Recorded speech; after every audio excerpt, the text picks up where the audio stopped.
So much of your life is spent taking care of others,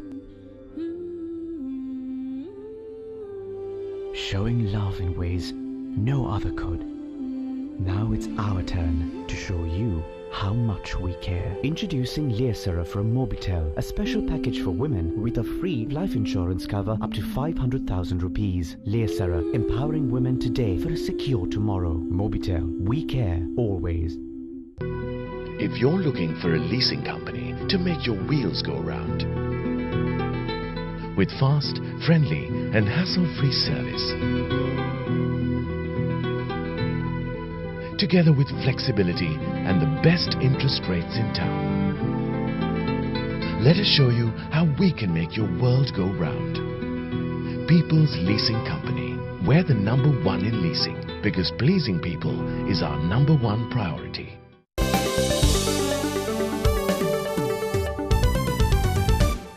On Benchmark, we have been discussing the findings of the KPMG survey on corporate fraud awakening, which has actually shed some revealing facts on the extent of corporate fraud in Sri Lanka, what motivates people to commit fraud, and what we should be doing to prevent it. Yes, we can acknowledge that there is corporate fraud and certainly a high extent of it, but what is the next step?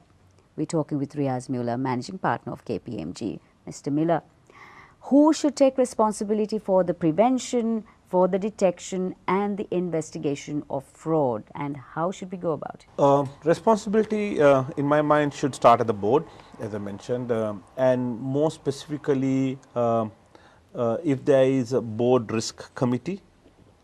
Some boards have a board risk committee.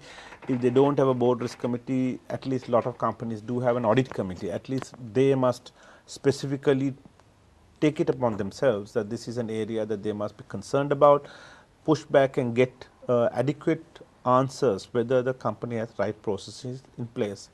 Obviously, the execution of that processes and making sure it is in place will be the responsibility of the CEO and the top management. Now, whistleblowing is one of the most effective ways of uncovering fraud, but in Sri Lanka, it is not very popular, and even in the world, around the globe, it is a challenging facet to put into place.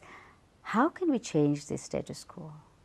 It's an interesting question you raised, Savitri, because if you look at frauds like Enron and some of the big names once, which made history or which made the big name in the world, all of them were driven by whistleblowing. So whistleblowing has an important role, but the question is, how do you make this work? Often, if you use the whole concept of whistleblowing purely as another cosmetic device to put in an annual report, here is my ethical hotline or this is my whistleblower hotline, then you're not going to make any sense, because you must have a process in place, right, that in the event there is a call or whatever complaint to that hotline, what is the process the company has to deal with that? Often some of us, like this, corporate governance reports and all, we put a lot of nice things on paper. It's the doing that is important, not reporting. So, while we do, whistleblowing has proved to be successful where you have a formal process in place, so that people have confidence that if I do call in to this whistleblowing, that something will come out of it. Obviously, one of the dangers in whistleblowing is that you get all sorts of cranks and people who just want to use that sometimes as a personal vendetta. Somebody has a personal vendetta, grouse maybe an employee against a particular manager who's maybe was doing his job. He might use that. So that danger is always there, and that is why it's important that companies have people trained to sift through these type of things. Now, the survey revealed that a high percentage of employees were either not aware or simply ignored the red flags and the early warning systems that came up for fraud detection. Of course, apart from the obvious financial losses that a company would have to endure, what are the other negative impacts that would surface from this? The important point that I think this one comes about is the ignorance of ignoring red flags. You'd find that whenever there is a fraud, and especially when we have investigated certain frauds, we find that on hindsight that there were several red flags that had it been addressed at that point, then maybe a lot of grief could have been saved later on.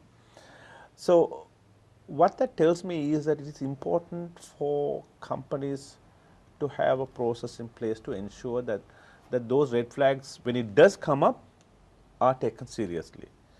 And how do you do that? The way to do that is to have complete awareness, because this is not something that a CEO only can do. Down to every single employee, whether it is the middle or lower management, people must be aware of what these red flags are. People must be trained that frauds could exist at various levels in the organization, and the types of frauds and what are the type of red flags they must look for.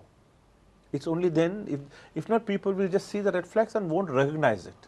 So, it's important that the training to me is a very important aspect, training and awareness for red flags. So how serious are the incidences of bribery and corruption in Sri Lanka? I mean, why isn't more being done to stop the rot? And really, who should take the lead?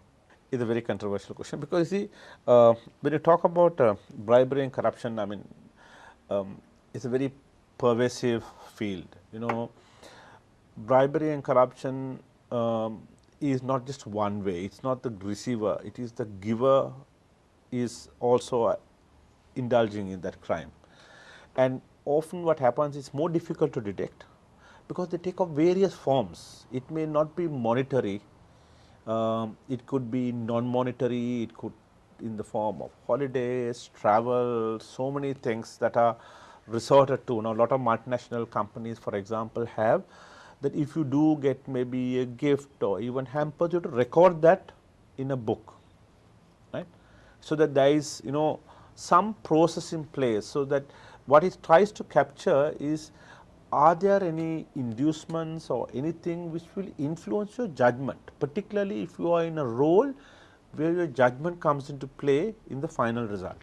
The saying, I think it was once asked in at one forum, they asked the Swedish Prime Minister and the Singapore Prime Minister, and somebody was asked, you know, the incidence of bribery and corruption in Sweden is very, very low, and Singapore was another one which had low. And they asked how. So, the Swedish Prime Minister said, look, it's our culture. From very small classes, children are trained about, you know, that is not something that you should indulge in. Don't bribe anybody, don't expect from anybody, you know. You do your job. If everybody do your job, you don't need to induce anybody to do anything properly. So, he says that's a cultural thing that has been developed over time, and that's how they reached that. And I think when Lee Kuan Yew was, I think, asked, he said deterrent, punishment. So, he had a different approach. What advice do you have for business people who are either corrupt themselves or make their subordinates do their dirty work for them? The big companies, and I'm talking of people whose opinions matter, to try and start the process. If everybody says, oh, I can't, I'm waiting for everybody else to do, we'll never get. Some people have to set. It's like excellence in corporate governance, corporate sustainability.